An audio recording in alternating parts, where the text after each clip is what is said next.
audience has a lot of questions. And before we start, let me open up my question first. And then we had almost 1 hour, and I will test maybe some slides to show it to you, and then we'll continue with the question. Today we have this gathering for the town hall meeting, and the reason we have this here today is because today is the 61st anniversary of the San Francisco Peace Treaty. And then why we are meeting here today, and it's back into 1952, April 28th, and Japan renounced that all rights, title, claim to Formosa and Pescadores. And then San Francisco Peace Treaty 23rd also mentioned that the United States is the principal occupying power of Taiwan. That's why it brings Taiwan and the United States closely together.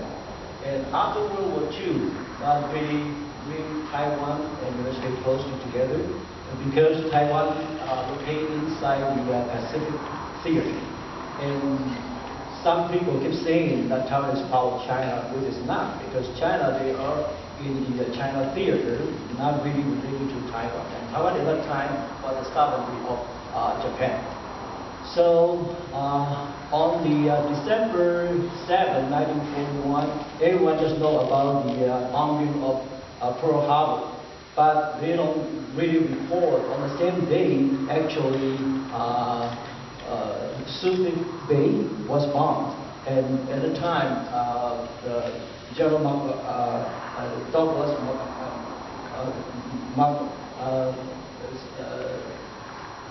was there, and then MacArthur was there, and then he actually had to give up and escape to Australia.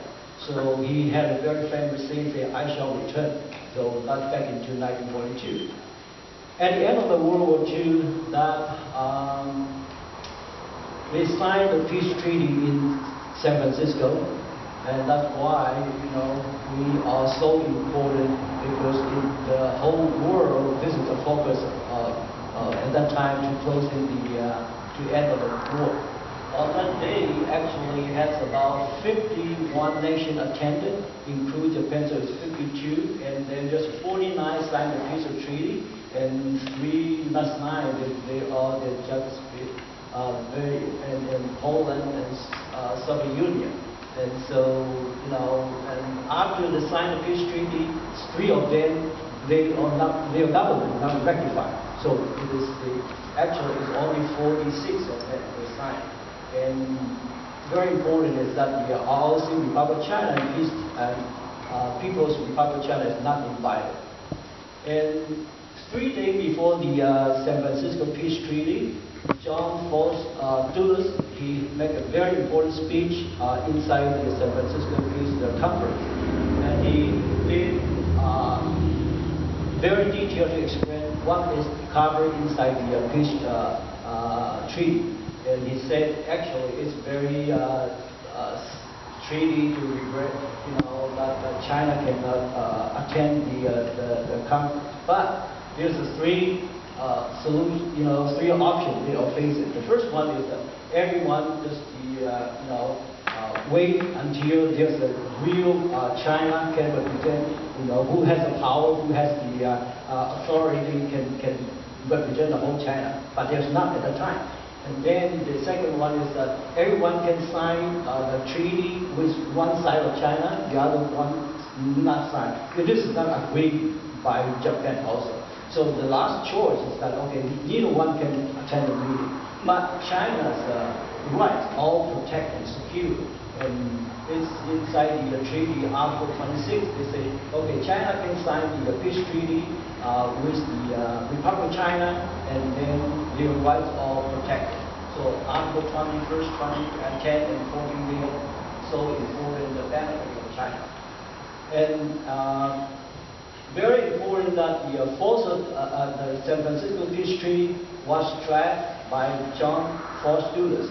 And don't forget his grandfather, John Foss, actually was the United States former Secretary of State. he actually drafted the Shimonoseki Treaty back into April 17, 1895. So important inside this treaty, of course, China is ceded Formosa and Pescadores, which stands for Taiwan and Penghu, to Japan.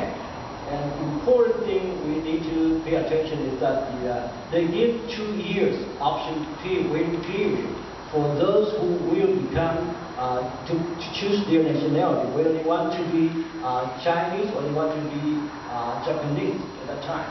But inside the San Francisco Treaty and also the Treaty of Taipei, they don't give that option. They only say inside the Article 10, they say, all the national of the Republic of China shall be deemed to include all inhabitants of the former inhabitants of Taiwan and Pescadores. So it's not really Taiwanese have the nationality of China, of the Republic of China. And so that is back into what is Taiwanese nationality today. Okay. The Tokyo High Court, they had the judgment. This back into 1962. Yes, the Taiwanese, they after World War II, they went to Japan. They claimed that how come my Japanese nationality was waived and no longer considered Japanese. And the High Court made a final decision. Actually, back into 1952, August 5th, while the Treaty of Taipei in force on that day, and all the Taiwanese lost the Japanese nationality. So in year 2008, there was a lawsuit in the United States District Court, Washington D.C., and the judge, Rosemary Collyer, she said, person, plaintiff have essentially been person without a state, which means Taiwan needs our status. Okay, Taiwan has no nationality, and of course, Taiwanese is not Chinese, and so this all because back into 1950, just after World War II, at the time before they signed the peace treaty, and the outbreak of the Korean War. And because the Korean War, that Truman had to make an important announcement. And his famous announcement, the Truman Statement, back in 1950 and June 27th, he said, to determine the future of the Formosa must be wait until the restoration of security in that area.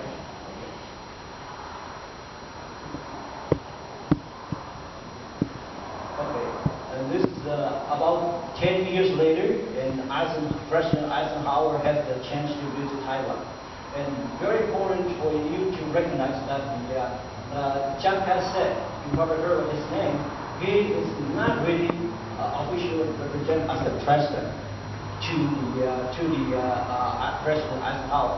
He just considered as the general, okay, to take care of the police power inside to maintain the security in Taiwan. So after World War II, there's about 12 presidents of the United States, and inside this 12 presidents, there's 6 of Republican president and 6 Democratic president, and it runs about up to this year. About 32 years for the Republican and about 36 years for the Democrat. And each one had made an important decision related to Taiwan's status today. And we cover it later. And Formosa Peace Treaty, just before they signed the peace treaty, it happened in 1947. Chiang Kai-shek's military, they had a massacre in Taiwan. So that become who is liable for this issue, because United States sent Chiang Kai-shek to Taiwan to accept the the surrender of Japan, and they are supposed to be forced to maintain the peace and security in Taiwan. How come the massacre happened? So justice is overdue is injustice. I'm glad that you mentioned that our congressmen very care about the justice. We need justice. And then, okay. The only document in the history is the General Order Number 1 of MacArthur. And this order only said that all the area is surrendered to certain authority. Only the Taiwan area, okay, they say, they give the order to the Chiang Kai-shek, not by the name of the country, just by the name of person. This is very important because at that time, the United States really worried about, if Chiang Kai-shek loses the Civil War at the time, then it will be taken over by the communists. So the United States is so against the communists. That's why we have that. And the important thing to our Taiwanese community that for this, the General Order Number 1 is always translated into the wrong interpretation. They always call the 普通命令1号, actually should be the General Order 将军命令1号.